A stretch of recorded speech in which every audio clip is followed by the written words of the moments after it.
Ladies and gentlemen, it is my honor to introduce to you the President of the Republic of the Philippines, President Ferdinand Romualdez Marcos Jr.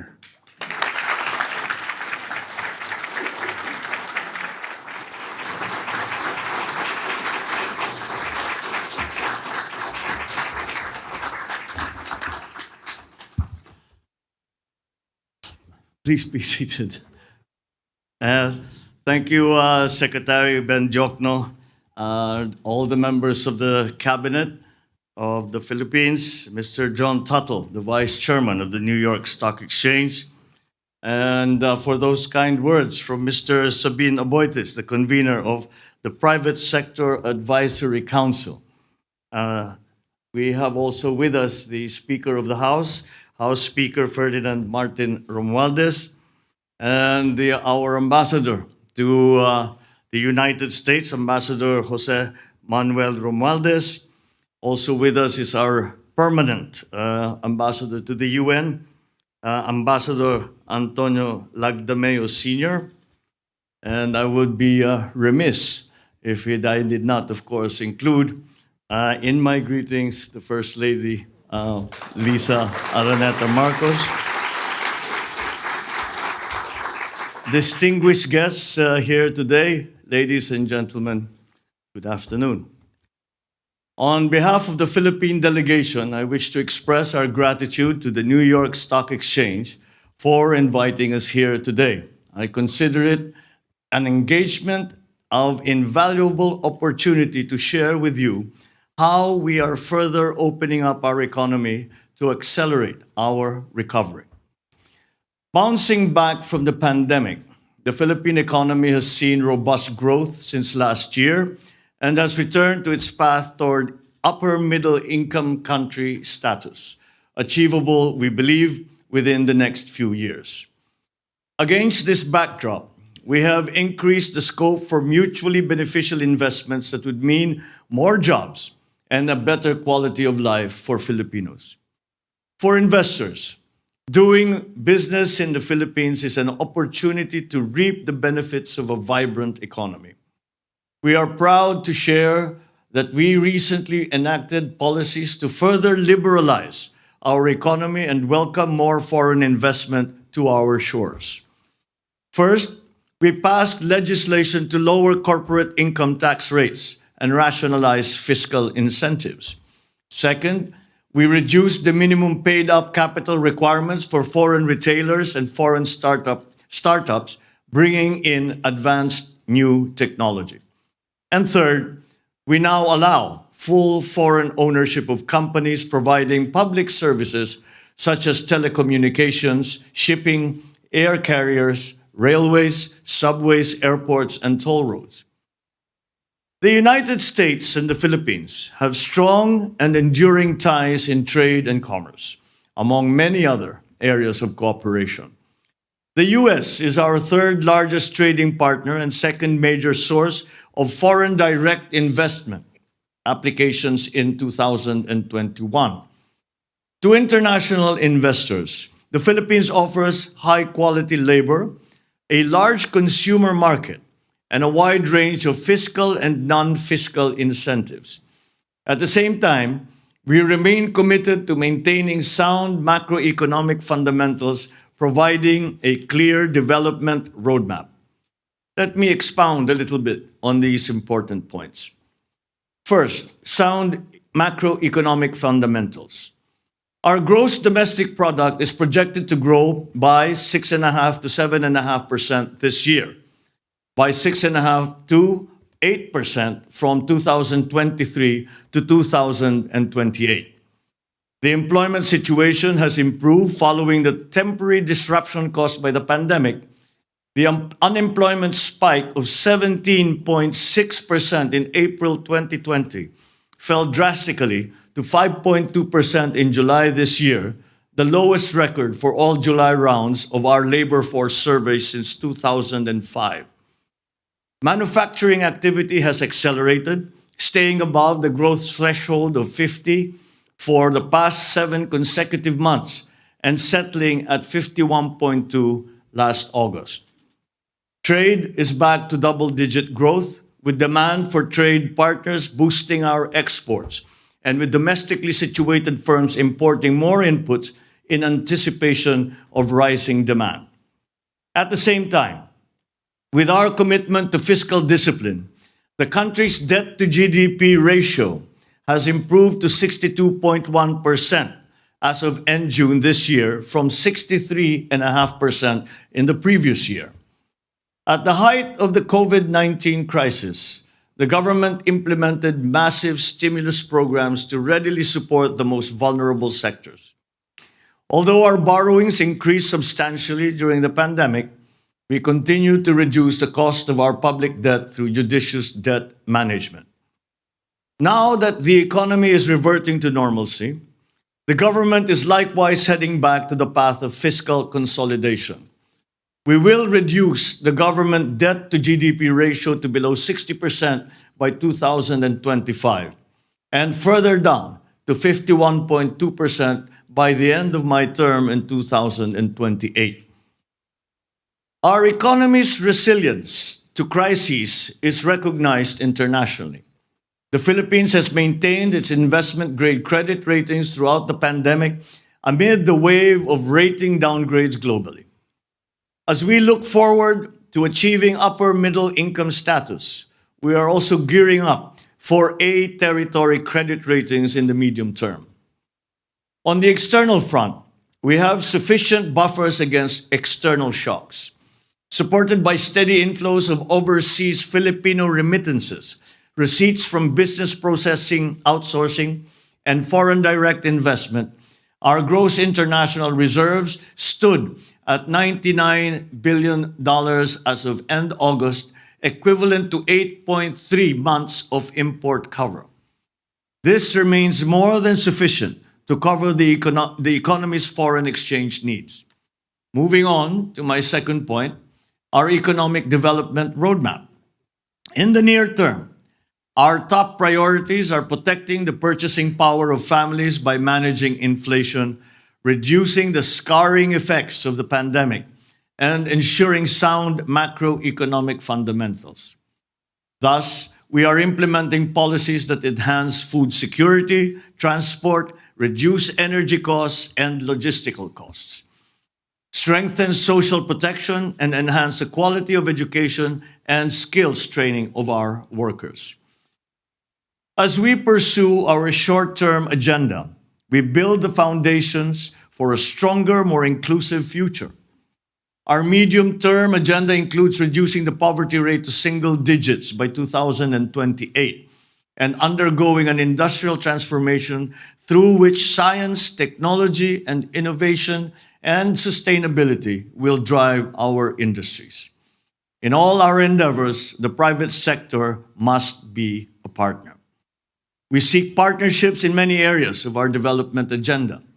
In public infrastructure, such as mass transit systems, airports, toll roads, in public services, in digitalization initiatives, in the energy development agenda, in efforts to modernize agriculture, and in programs aimed at strengthening our industries, to just name a few.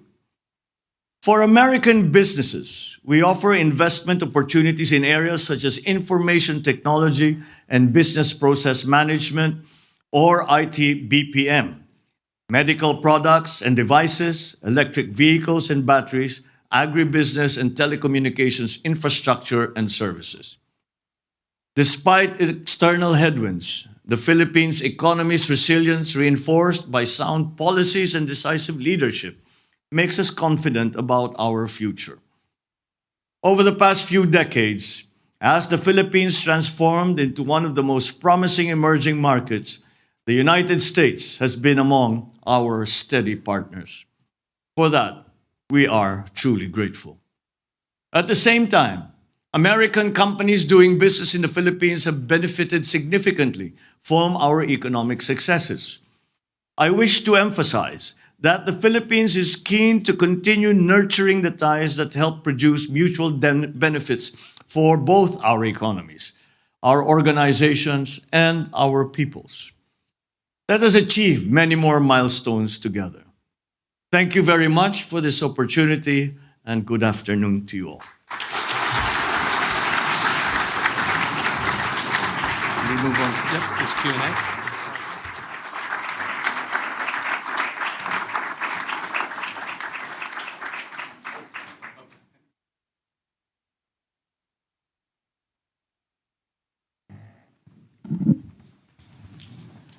Well, thank you very much, Mr. President, for your remarks and obvious support of investment in the Philippines. In your speech, you discussed the fact that the Philippines is now allowing full foreign direct ownership in companies providing public infrastructure. How important is foreign direct investment into achieving those economic plans of yours, Mr. President? Well, it is It should be on. certainly as we attempt to transform the economy.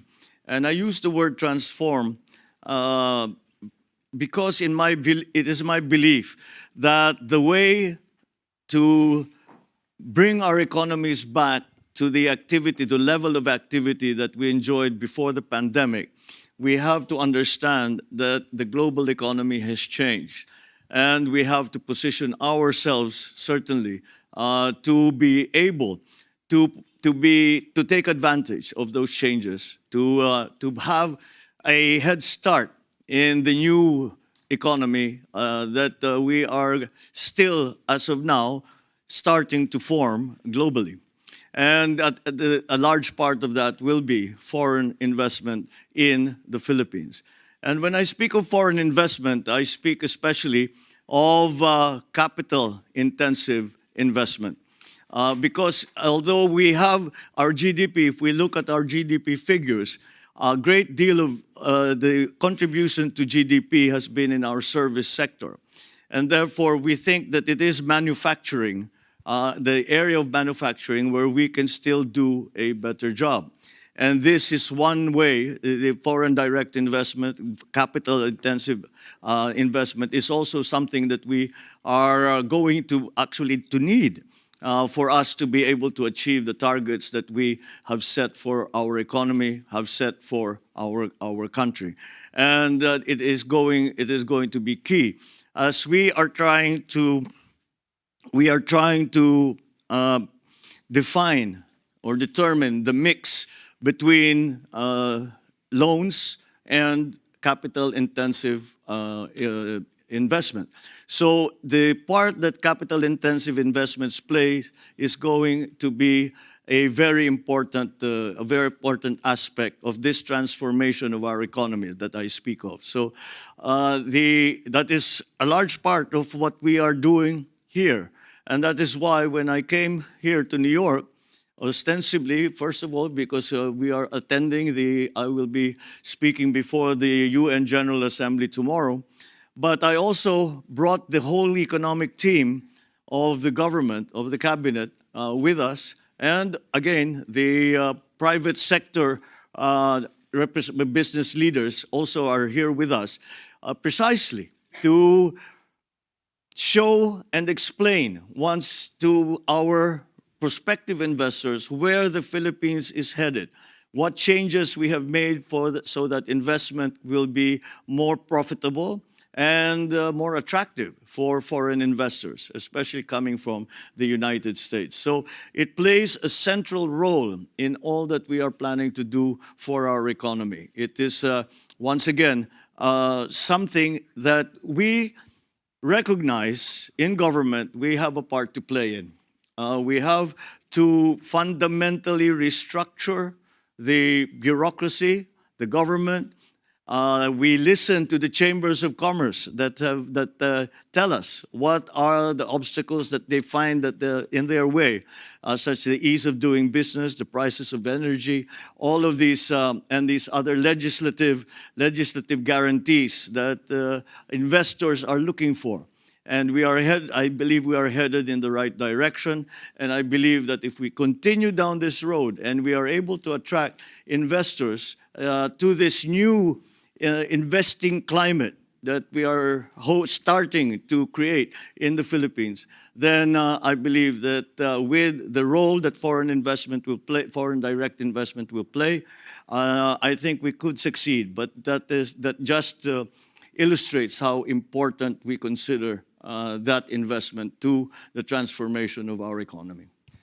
Well, thank you very much, Mr. President. You mentioned two themes in particular. One was, of course, foreign direct investment, but you also touched on the United States and it being one of the most important investors in the Philippines. Now, the United States and the Philippines have long enjoyed a very productive relationship and partnership. Can you talk a little bit about that partnership and how you see it going forward?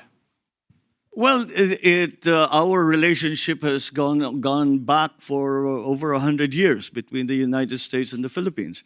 And as we just earlier today, we had a lunch that was hosted by the U.S.-Philippine Society. And I spoke to them and we talked perhaps more on the subject of geopolitics. And I explained that it is very clear to me in my vision for the way that the country will move forward, that I cannot see the Philippines in the future without having the United States as a partner. And although I was referring to the geopolitics of it, and I was referring to the political situation in the region and around the world, that certainly does continue to apply in our exchanges in the economic front. And many of the drivers of our early economy were actually American corporations.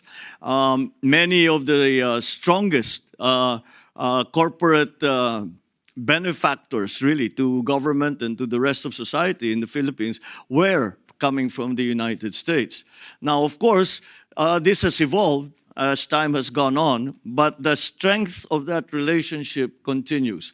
And we envision a further strengthening of those relationships. I believe that the political, economic, diplomatic relations that we make, the partnerships that we forge and that we strengthen now, are going to be extremely necessary for the simple reason that they provide the stability in this highly unstable economic, political, geopolitical, diplomatic environment. This is something that is central to our thinking when it comes to the economic planning for the Philippines. So again, we have adjusted many of our ways of doing business at the behest of our friends in the United States and of the American businesses that are already in the Philippines.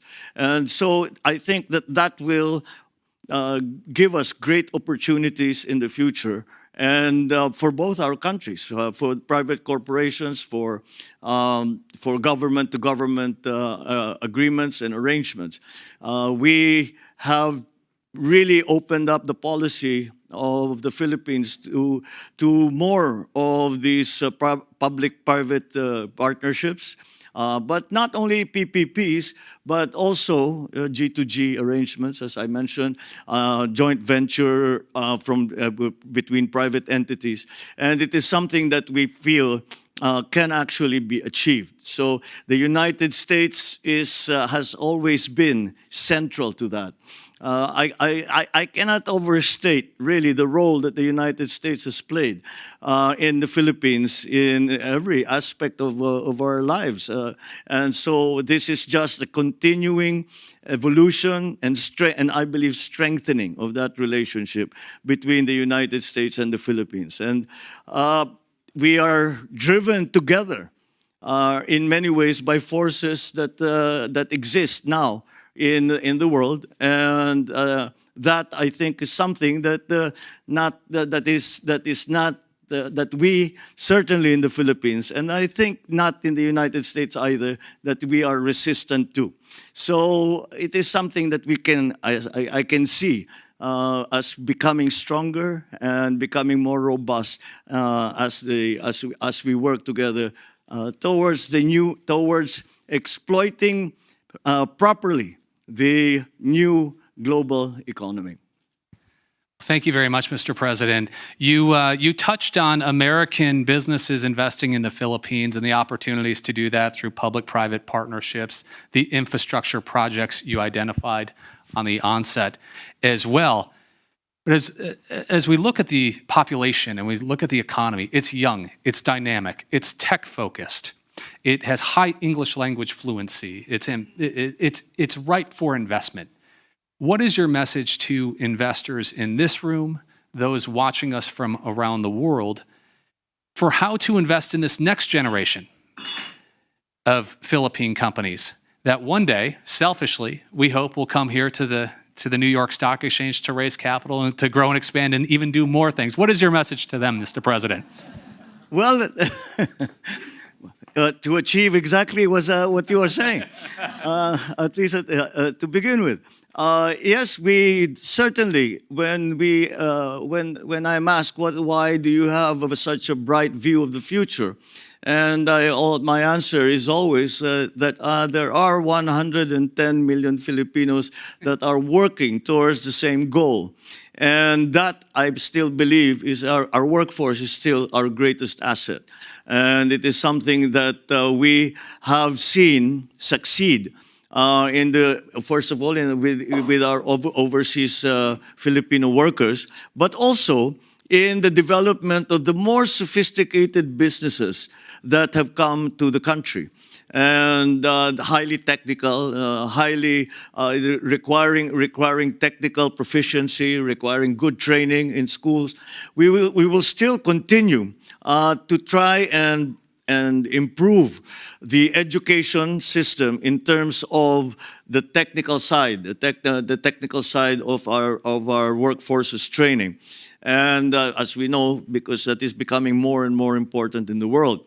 But the young people in the Philippines also, I suppose there is a form of institutional memory. And we still look to the United States as our partners. When we are in crisis, we look to the United States. We look to the relationship that has been forged over the many years. And I have to say that the reason that we have done that is that for the most part, we can say that the United States has not failed us. That sentiment remains in our young men and women. That sentiment remains and will, I think, be further fostered if we are able to show some successes, at least immediately. We show some immediate successes in this partnership. And that will galvanize our young people to continue to work in that direction. That, I think, is something that will come naturally if we are able to do all of the things that we are hoping to do to transform the economy, to adjust now. We are, I believe, the youngest country in Asia. And with the graying of other countries around the region, this gives us an advantage in terms of, I suppose, the population dividend. It has been referred to before. It gives us an advantage in terms of the population dividend, and they are ready to take up the cudgels. They are ready to work for the country. They are ready to do what needs to be done to bring the country forward. And I feel confident in saying that because in the last election, it was the young people who drove forward the idea that we must continue to invest in our young people. We must continue to train them properly. We must continue to make them competitive anywhere in the world, but most hopefully in the Philippines with our partners and with our allies. Well, thank you very much, Mr. President. It is clear you have a plan, you have an opportunity, And I know I speak for many business leaders and investors in this room that they leave today not only with a renewed sense of optimism, but a further enhanced and strengthened sense of optimism about the opportunities in the Philippines. And on behalf of the New York Stock Exchange, we are thrilled to play our small little part today in providing a platform for you and your country to deliver that message. And there's no better platform than the Bell, which is the most highly viewed news event in the world on a given day. Similar to what Mr. Aboitis mentioned, we are all thrilled to be here. As when we were talking before coming out here, I said, well, of course we're familiar with the New York Stock Exchange and the Bell and that most important balcony in the world. But we had always watched it from afar, and to have the opportunity to be here personally and to be with all of you in the New York Stock Exchange has been a great opportunity and a great pleasure. Well, wonderful. Thank you very much. It is our honor to have you here, Mr. President. Thank you all for being with us today, and we'll make our way down and ring that bell, Mr. President. Thank you very much.